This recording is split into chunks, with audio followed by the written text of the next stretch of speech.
Halo guys semuanya, di sini kita akan belajar di pertemuan 13 dengan materi konsep sistem informasi. Pokok bahasan dalam materi ini yaitu II Business dan e-commerce. Subpokok pembahasannya yaitu 1 ilustrasi, 2 pendahuluan, 3 pengenalan e-business dan e-commerce, 4 hubungan e-business dan e-commerce, 5 manfaat e-business, 6 jenis-jenis e-business, dan 7 kelebihan dan kekurangan e-business dan e-commerce. Ilustrasinya yaitu dari revolusi industri 4.0, era digitalisasi, dan society 5.0 adalah kemajuan informasi dan komunikasi yang sangat pesat sehingga muncul kerangka kerja e-business yang ada pada tahun 1970-an yaitu ditemukan oleh Gerstner.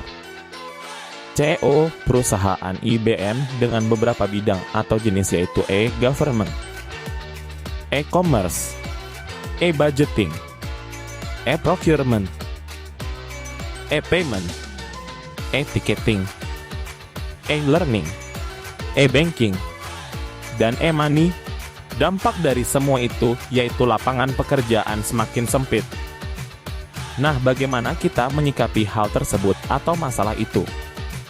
Yaps, benar, dengan meningkatkan kompetensi di bidang 1. Application developer, 2. Content creator, 3. Search engine optimization SEO, yaitu spesialis bertugas mengoptimalisasi website agar terdeteksi oleh Google, 4.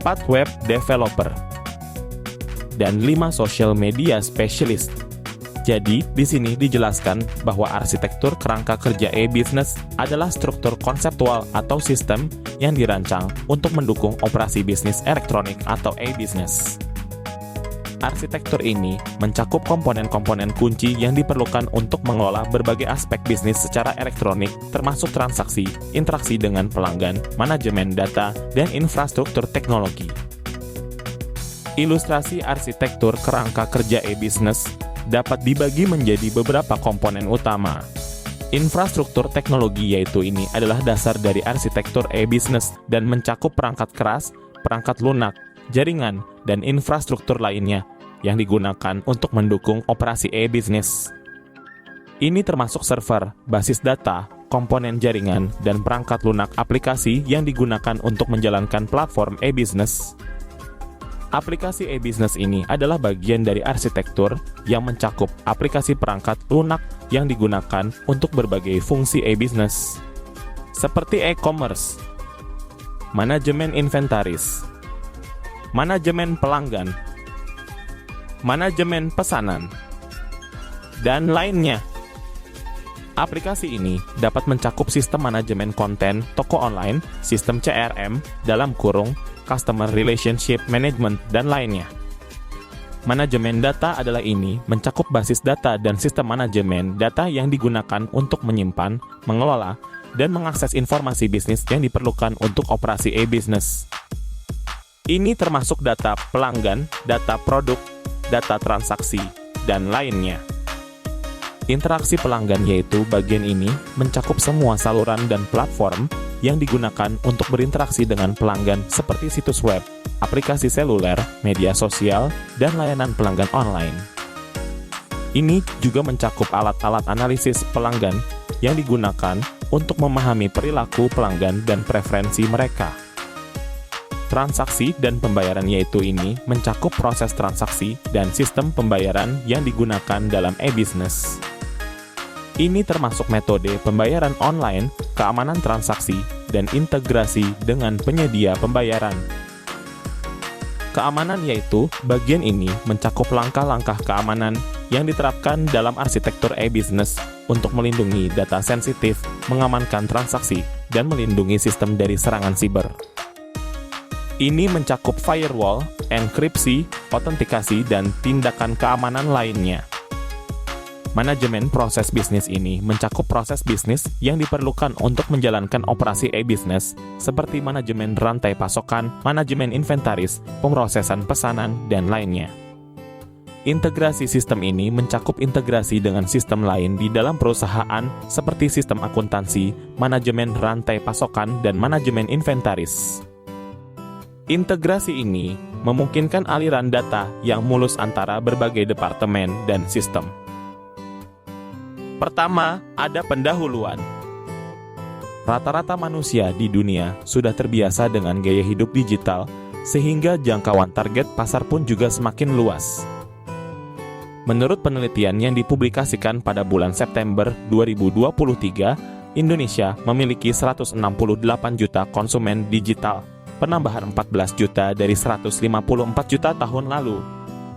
Prospek belanja digital di Indonesia pun secara keseluruhan akan positif dengan nilai volume barang dagangan kotor gross merchandise value GMV mencapai $56 miliar atau lebih dari 840 triliun dalam kurung Forbes 2022. Konsumen digital secara keseluruhan diperkirakan mencapai 370 juta orang pada akhir 2022 dan akan meningkat menjadi 402 juta orang pada 2027.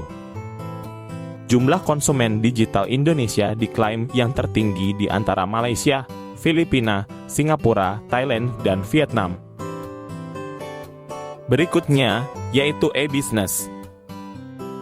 Apa itu e-business? E-business merupakan aktivitas yang berkaitan secara langsung maupun tidak langsung dengan proses pertukaran barang dan atau jasa dengan memanfaatkan internet sebagai media komunikasi dan transaksi. Melingkupi sistem pendidikan pelanggan, pengembangan produk, dan pengembangan usaha Lou Gerstner, CEO perusahaan IBM. E-business merupakan penggunaan jaringan elektronik dan teknologi untuk memperbaiki, meningkatkan, mengubah atau menciptakan proses bisnis atau sistem bisnis yang menciptakan nilai superior bagi pelanggan saat ini atau pelanggan yang potensial. Mohan Sawney.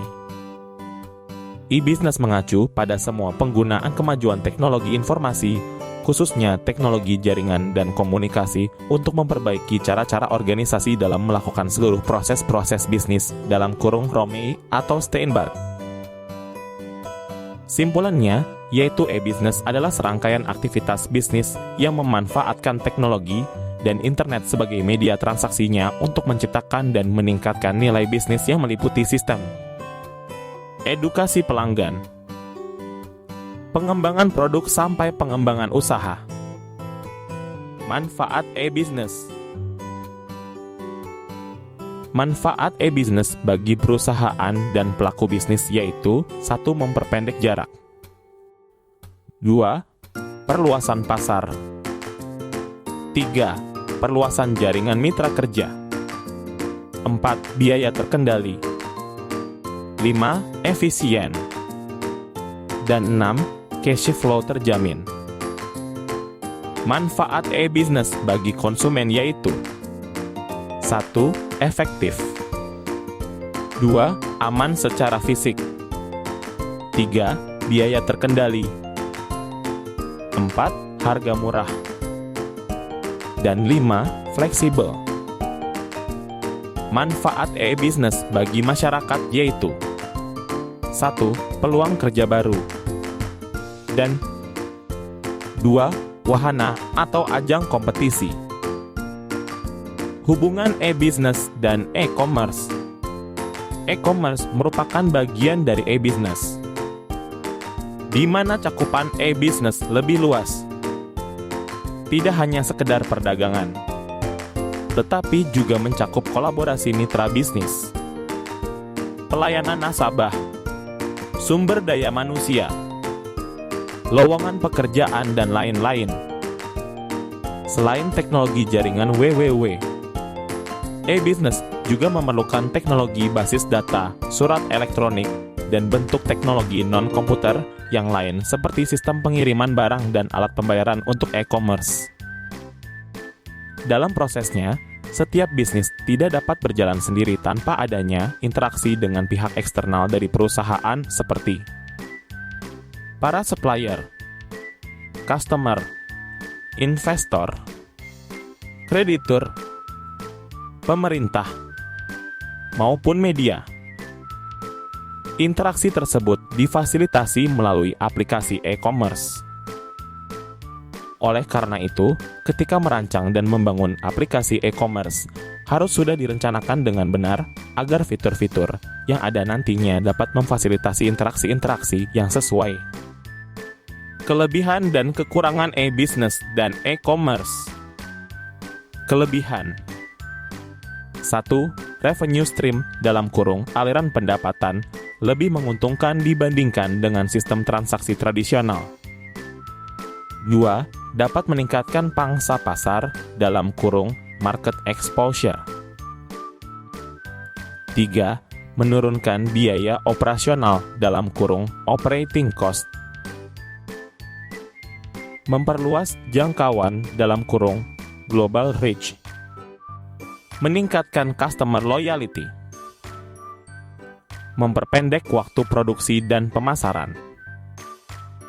Meningkatkan mata rantai pendapatan (value chain). Kekurangan 1. Pencurian informasi rahasia yang berharga. 2. Kehilangan kepercayaan dari para konsumen. 3. Kehilangan kesempatan bisnis karena gangguan pelayanan yang disebabkan kesalahan non-teknis seperti aliran listrik padam atau jaringan yang tidak berfungsi. 4. Penggunaan akses ke sumber oleh pihak yang tidak berhak, misal pembobolan sebuah sistem perbankan oleh hacker, kemudian memindahkan sejumlah rekening orang lain ke rekeningnya sendiri. 5. Kerugian yang tidak terduga yang disebabkan oleh gangguan yang dilakukan dengan sengaja, ketidakjujuran, praktik bisnis yang tidak benar, dan kesalahan faktor manusia atau kesalahan sistem elektronik. Jenis dan karakteristik e-business. Jenis yang pertama ada B2C atau business to customer dengan karakteristik yaitu 1. Antara organisasi dengan perorangan. 2. Nilai transaksi kecil. 3. Transaksi tidak sering terjadi, dan 4. Relatif sederhana. Jenis kedua B2B atau business to business. B2G atau business to government. B2E atau business to educational. Dengan karakteristik yaitu 1. Antar organisasi. 2. Nilai transaksi besar. 3. Hubungan yang kuat dan berkelanjutan. 4. Pemberian kredit dari penjual ke pelanggan. Dan 5. Lebih kompleks. Aplikasi e-business. 1. ERP Enterprise Resource Planning. Sistem informasi pendukung e-business yang menyediakan berbagai macam kebutuhan perusahaan seperti supply chain, CRM, marketing, warehouse, shipping, dan payment, serta mampu melakukan otomatisasi proses bisnis. 2. CRM Customer Relationship Management. Sistem kustomisasi real-time yang mengelola pelanggan dan melakukan personalisasi produk serta layanan berdasarkan keinginan pelanggan. 3. EAI Enterprise Application Integration. Merupakan konsep integrasi berbagai proses bisnis dengan memperbolehkan para pemangku kepentingan saling bertukar data berbasis pesan. 4. SCM Supply Chain Management. Sebuah sistem terkoordinasi yang terdiri dari organisasi, sumber daya manusia, aktivitas, informasi, dan sumber-sumber daya lainnya yang terlibat secara bersama-sama dalam memindahkan suatu produk atau jasa baik dalam bentuk fisik maupun virtual dari suatu pemasok kepada pelanggan. Penutup. Demikian materi pertemuan ke-13 ini disampaikan, mudah-mudahan dapat bermanfaat serta dapat dipahami oleh para mahasiswa sebagai mahasiswa calon profesional di bidang teknologi informasi dan komunikasi.